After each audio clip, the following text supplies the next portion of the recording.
Corey. Okay, so they're gonna play the introduction. Sure. So we have a new secretary basically helping us today, Courtney. And Courtney is training another new secretary, just Julie. So thank you for helping us. And so we'll start and they will play the video.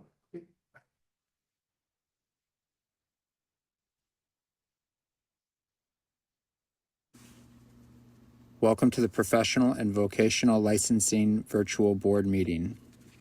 When the meeting begins momentarily, the chair will take a roll call, explain any specific rules for this particular board, and then move to public comment. The name of the board member will appear on the bottom left-hand corner of your screen. For instance, this is board member Y, and this is board member E. Public testimony will be accepted at the beginning of the meeting and before each agenda item. You can indicate that you are ready to testify by clicking on the Raise Hand button being circled by the mouse on your screen now. At the appropriate time, the board will recognize you to speak and ask you to unmute your mic as shown here.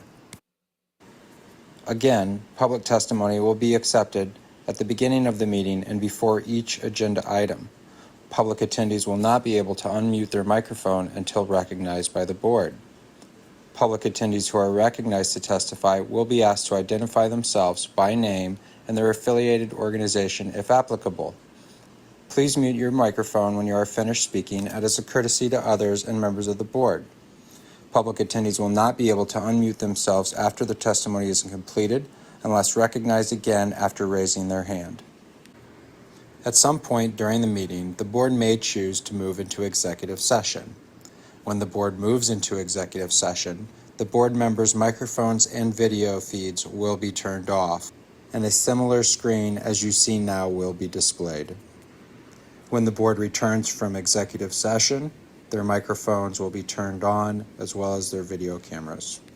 Welcome again to the Professional and Vocational Licensing Virtual Board Meeting. At this time, the chair will call the meeting to order and take a roll call, as well as explain any additional rules that may be specific to this board.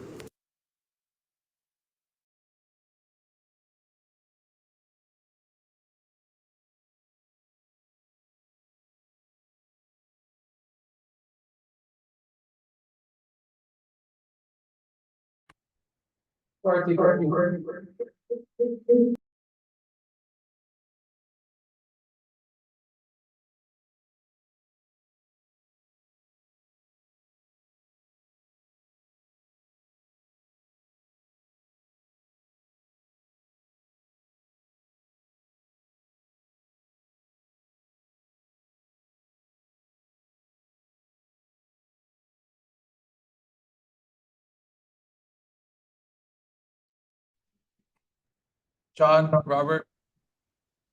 Okay. Anyway, some additional rules regarding internet access. To view the meeting and provide live oral testimony, please use the link at the top of the agenda. You'll be asked to enter your name. Board requests that you enter your full name, but you may use a pseudonym or other identifier if you wish to remain anonymous. You will also be asked for an email address. You may fill in this field with any entry in the email format. Your microphone will be automatically muted. When the chairperson asks for public testimony, you may click the raise hand button found on your Zoom screen to indicate that you wish to testify about the agenda item. The chairperson will individually enable each testifier to unmute their microphone. When recognized by the chairperson, please unmute your microphone before speaking and mute your microphone after you finish speaking. For phone access, if you cannot get internet access, you may also get audio-only access by calling the Zoom phone number listed at the top of the agenda. Upon dialing the number, you will be prompted to enter the meeting ID, which is also listed at the top of the agenda.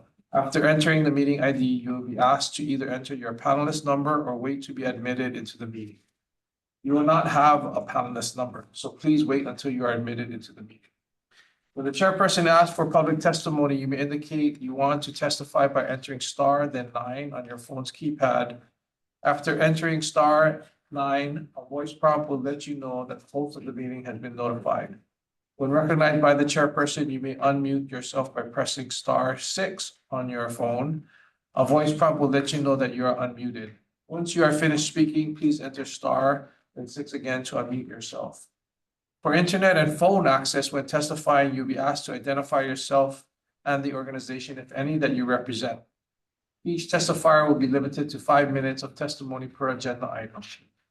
In connection to the meeting, if the connection to the meeting is lost or for more than 30 minutes, the meeting will be continued on a specified date and time.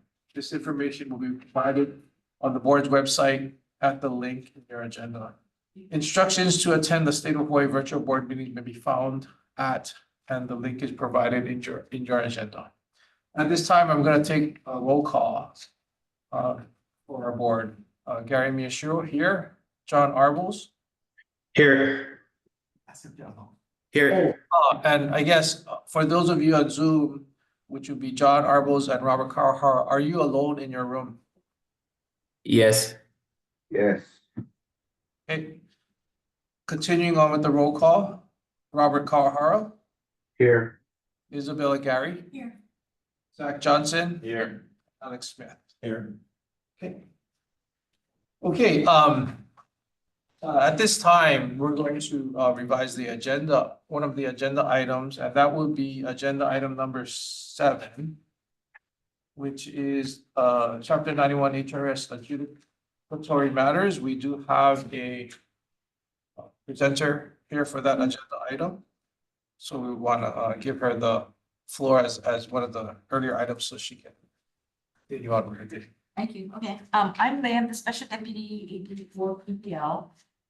This settlement agreement is regarding the respondent who is a licensed CPA, and that's Trisha Ann Casey Mangabat, formerly known as Trisha Ann K. Castro. The uncontested facts of this settlement agreement is that respondent received a request for an investigation from the board. After it received information that respondent pled guilty in the U.S. District Court for the District of Hawaii, conspiracy to defraud the U.S. and conspiracy to commit bank fraud pursuant to a memo of plea agreement, which is attached to the settlement agreement as Exhibit A. In that memorandum of plea agreement, respondent admitted to the criminal conduct outlined in factual stipulations under paragraph 8. Paragraph 8 goes on from like page 5 to 11. So I don't know if you wanted me to go over that or everyone's read it. I'm fine. I mean, I think we read it and got it done. Okay, respondent is scheduled to be sentenced in that case on February 12th, 2025. The alleged violations in this settlement are HRS 436B 19.7, professional misconduct, 436B 19.8, failure to maintain a record or history of trustworthiness, fair dealing and financial integrity, 436B 19.9, conduct or practice contrary to the recognized standards of ethics for the licensed profession. Subsection 14, criminal conviction of a penal crime directly related to the functions or duties of the licensed profession. HRS 466 9B5, dishonesty, deceit, or fraud in the practice of public accountancy. Subsection B8, conviction of any crime, an element of which is dishonesty or fraud under the laws of the U.S. Respondent admits, according to the settlement agreement, violating the law or rule. I guess it should have meant the laws or rule, should have stated that. Respondent, however, does agree to voluntarily surrender her CPA license, and that will become effective immediately upon approval of the settlement agreement by the board. Once she surrenders her license, she cannot apply for a new license until at least 5 years from the effective date of the surrender. So at this point, unless you have questions, you can vote to either approve, reject, or defer the settlement. Any motion?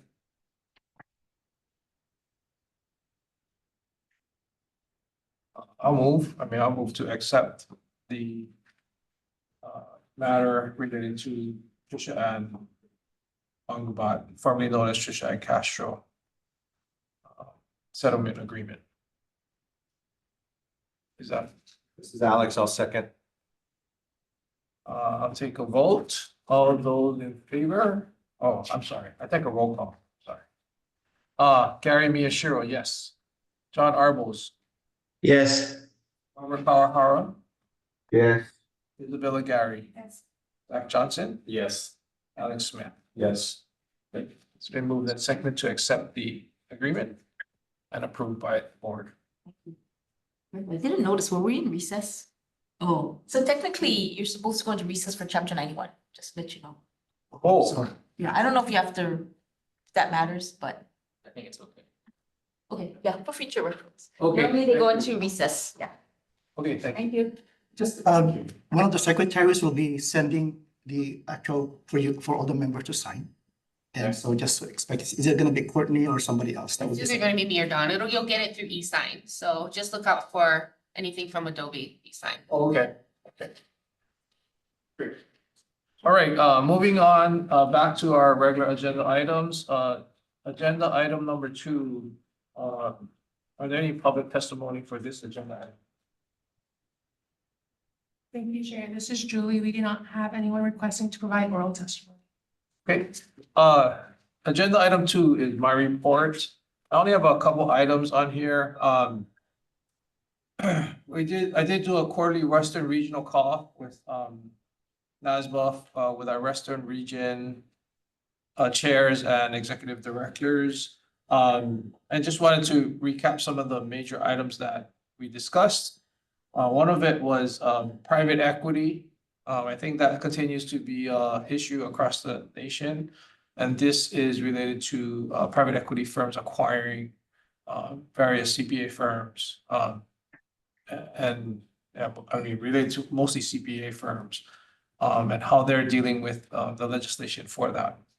I haven't seen too much in Hawaii because we still require CPA firms to be CPAs to have the firm license, but I know there are some activity here in Hawaii, not with CPA firms yet, but anyway, that was a hot topic of discussion.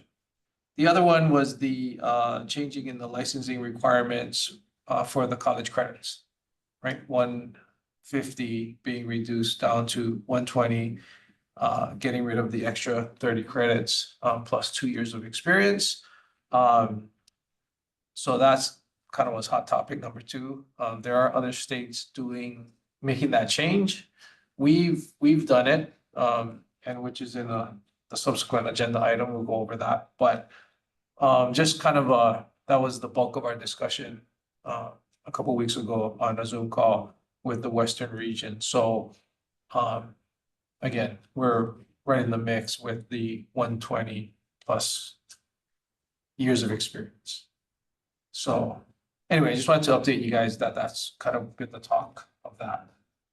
The second item, agenda item number 2B, is the Western region is coming up this June 17th to June 19th in New Orleans.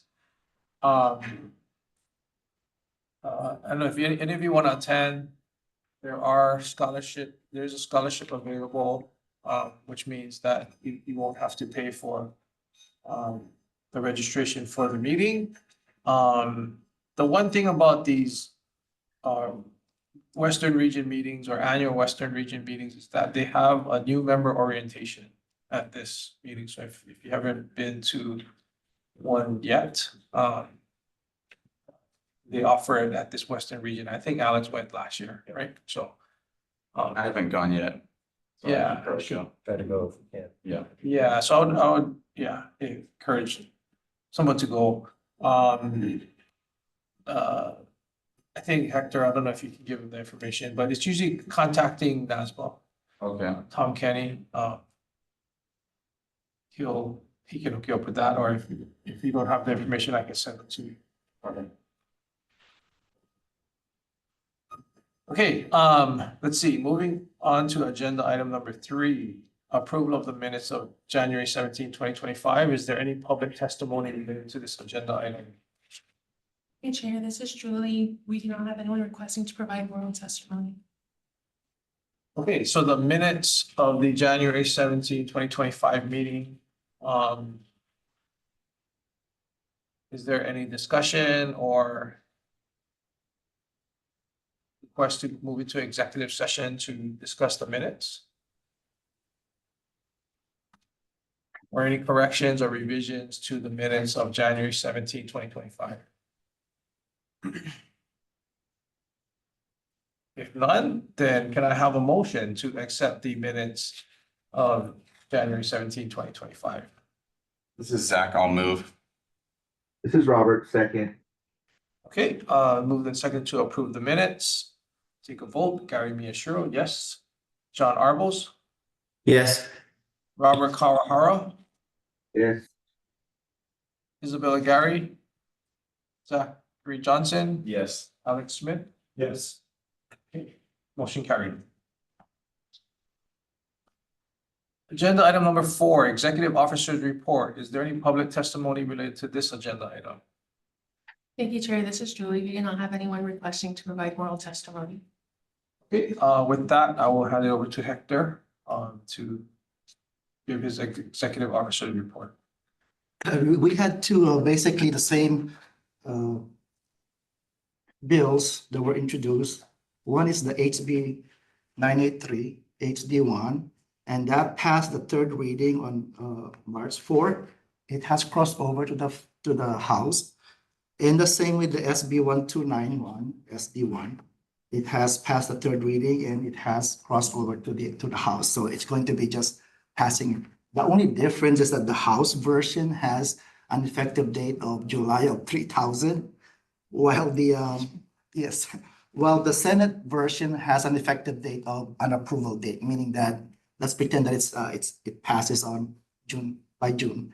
It could be effective on I guess July 1st, basically. So everything is similar. The two bills are similar, just the effective dates are different. And one is, like I said, 3000, and we'll probably not be around if they just that way.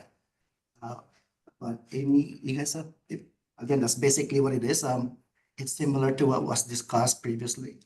I don't see any changes in there. So unless you guys have any question, Yeah, so the bill was presented in front of the committees, and it went well. I think you guys have a copy of the bills, and kind of to put it simply, it is taking providing an alternative pathway to get licensed via less college credits, more experience. So Strictly public accounting experience, right? Correct. Not nonprofit, not government, only public accounting currently. the way the bill currently, That's the way I read it, but I'm not sure 100%. That was my one question, is if it, like, because the normal experience Right. requirement is what, 1 year public or 2 years government or nonprofit or whatever. Yep. But this new, that's how this bill is written. okay. So anyway, it's Yeah. it's progressing through, and it looks like it's gonna pass. So, okay. So yeah, again, they both cross over. So it's just a matter of its House now taking the other side. For B, the Hawaii State Ethics Commission financial disclosure, that's due by June 2nd. It's everybody, all the members must do the disclosure. And they do recommend that you use Chrome or Firefox, because Internet Explorer, I'm not sure why, but they're having an issue with that. So just make sure that it's done by June 2nd. If not, normally the Ethics Commission will write to us and say this member has not done it, and of course we'll forward that, well, not forward, but we'll say, so such and such members have not done it yet. So when you receive one, it's because they notified us that you haven't done it yet. And the last one for me is the CPE continuing education, basically the list. I know we were asking before, when do we know if the CPE was approved? And so what I try to do is update it online now so that the list that you have, it shows when that approval was done. So The Verity is not actually. what's that? There were two there that I'm still looking to the whole thing to make sure they were approved. I'm just trying to look through. Right now, I'm doing it on my own because there's no secretaries yet. So I'm trying to go through. So the one without the dates, they are approved. But I'm just trying to go through the process and see the actual paperwork to make sure that I can put in the right dates. But I see. all the members there have been approved. I'm just looking at the actual paperwork to make sure that I can list it, yes, but they are approved, yes. Yeah. Otherwise, I wouldn't put them on the website as approved. Yeah. Other than that, that's it for me. So, Okay. Okay, moving on to agenda item number 5. Is there any public testimony related to this agenda item? Thank you, Chair. We do not have anyone requesting to provide oral testimony. Okay, the item under this agenda, this agenda item is, there is someone, inquiring with the board for SOC 2 audits. SOC, if you're not familiar with those audits, stands for System Organization Controls.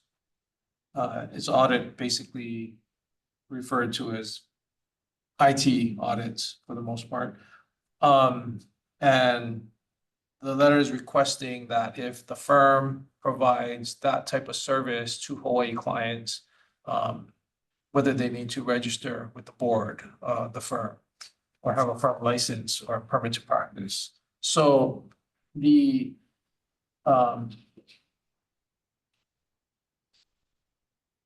framework for stock audits is that it is by the AICPA. So if everybody's familiar with that type of audit, but like I said, the framework is established by the AICPA. So it is a test service that is provided by the firm. And it is over a Hawaii client. So the specific, I think, reference in our law, it does state that you do need a firm license to practice that. Is there any other discussion on that? I don't know if you guys looked that up, but I think it falls under the practice of public accountancy as defined in correct. here. Yeah, 466. Yeah. Seven? Dash Dash, dash 3 is definitions, and then practice of public accountancy is in there. It's definitely, you know, inside that definition. yeah, and again, I did look up 466-7 too. It says a license and permit are required to actively engage in that order of accountancy. So I guess in general, the response would be yes. Yeah, I did talk to him, I tried to call them up but yes, he did say that they will not be doing the regular audits. And so I guess their decision is based on how the board will define it, but yes.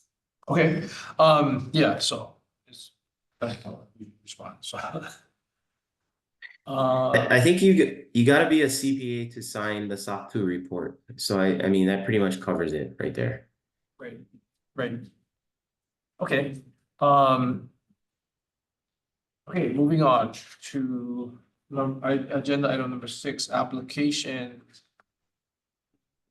Is there any public testimony related to this agenda? Thank you, Chair. We do not have anyone requesting to provide oral testimony. Okay, can I have a motion to move into executive session? Isabella Gary, I'll motion to. Doug Johnson, second. Okay, I'll take a vote to move into executive session. Gary Miyashiro, yes. John Arbos, Yes. Robert Kawahara, Yes. Isabella Gary, Zach Johnson, Yes. Alex Swin. Yes. Move to move into executive session for the applicant discussion.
We're back. Okay, we're back. Okay, moving on, continuing with agenda item number 6. Let's see, 6A, we have ratifications of CPA permits to practice. There are 15 permits to practice. Can I have a motion to approve the ratification of these CPA permits to practice? This is Robert, so move. Second? Alex, I'll second. Okay, move the second to approve the ratification of CPA permits to practice. I will vote. Take a vote. Gary Miyashiro, yes. John Arbels, Yes. Robert Kawahara, Yes. Villa Gary, Yes. Zach Johnson, Yes. Alex Smith. Yes. Okay. CPA permits to practice approved. Agenda item number 6B, approval of firm trade name. Next Peak CPA Inc. Can I have a motion to approve the trade name of Next Peak CPA Inc.? Isabella Gary, I'll motion to the training. Okay. Any second? This is Alex, I'll second. Okay, move the second to approve the firm and trade name. I'll take a vote. Gary Miyashiro, yes. John Arbels, Yes. Kawahara, Yes. Villa Gary, Yes. Zach Johnson, Yes. Alex Smith. Yes. Okay, agenda item number 6C, CPA applications. We have 23 applicants. I will be recusing on applicant number 5, Elizabeth May Pinter. So can I have a motion to approve all 22 applicants, excluding applicant number 5, Elizabeth May Pinter? This is Zach, so move. This is Alex, I'll second. Okay, moved and seconded to approve the CPA applications excluding applicant number 5. Gary Miyashiro, yes. John Arbels, Yes. Robert Kawahara, Yes. Isabella Gary, Yes. Zach Johnson, Yes. Alex Smith. Yes. Can I have a motion to approve applicant number 5, Elizabeth May Pinter? So moved. Zach. Alex, I'll second. Okay, moved and seconded to approve applicant number 5. I will take a vote with Gary recusing, John Arbels, Yes. Robert Kawahara, Yes. Isabella Gary, Yes. Zach Johnson, Yes. Alex Smith. Yes. Motion carried. Okay, agenda item number 6D. CPA sponsor agreement for Heartfelt Legacy Foundation. Can I have a motion to approve the CPA sponsor agreement? This is Alex, I'll move. Second? Isabella Gary, I'll second. Okay, move the second to approve the CPA sponsor agreement. I'll take a vote. Gary Miyashiro, yes. John Arbels, Yes. Robert Kawahara, Yes. Villa Gary, Yes. Zach Johnson, Yes. Alex Smith. Yes. Motion carried. Okay, agenda item number 7, we did as the first up. Okay, so that was good. Next meeting will be May 30th, 2025. No further discussion. Meeting is adjourned.